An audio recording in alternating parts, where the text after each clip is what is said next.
चमचमीत खमंग रेसिपीसाठी रुचकर मेजवानीला सबस्क्राईब करा आणि बेल आयकॉनवर क्लिक करा. शेपू म्हटलं की मोठ्यांना आवडत नाही, तसं तो लहानांना पण आवडत नाही, पण खूप पौष्टिक भाजी आहे. त्यामुळे आज मी तुम्हाला दाखवणार आहे शेपूची भाजी.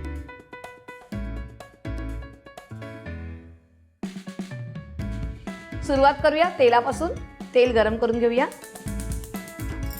आपण इथे घेतोय 3 टेबलस्पून तेल. तेल गरम होईपर्यंत आपण लसूण ठेचून घेऊया. या भाजीत लसूण घातला ना की ती भाजी खूप छान लागते.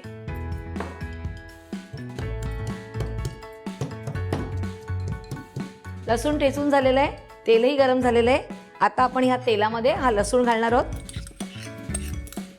आणि यात घालूया आता 3 मिरच्या बारीक चिरलेल्या. कांदा, इकडे मी 3 कांदे घेतलेले आहेत बारीक चिरून. आता हे मिक्स करूया आणि कांदा मऊ होईपर्यंत थोडीशी वाट बघायची आहे.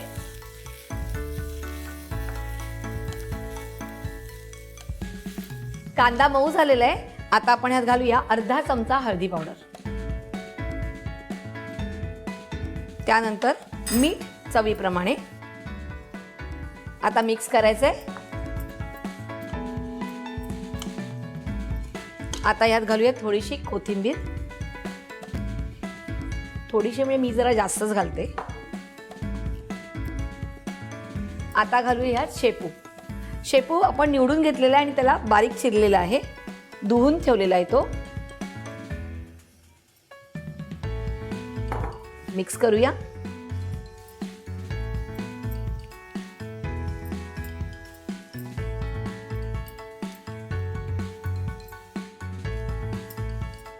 आता यात किसलेलं खोबरं घालूया.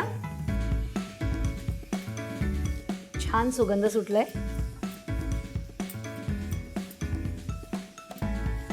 आता 5 मिनिटं ह्याला वाफ येऊन द्यायची आहे, त्यामुळे वाट बघायची. बघूया झालंय का. छानपैकी वाफ आलेली आहे. ही जेवढी दिसते छान ना आणि लागते पण तेवढीच छान. आता गॅस बंद करूया आणि काढून घेऊया.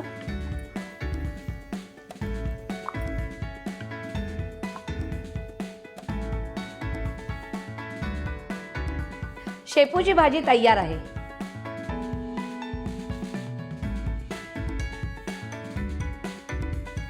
गरमागरम शेपूची भाजी तयार आहे आणि ह्याच्याबरोबर जर गरमागरम तांदळाची भाकरी असेल तर विचारूच नका. तर तुम्ही करायची आहे, मला कळवायचं आहे आणि अशाच छान छान पालेभाज्यांच्या रेसिपीसाठी रुचकर मेजवानीला लाईक, शेअर आणि सबस्क्राईब करायचं आहे.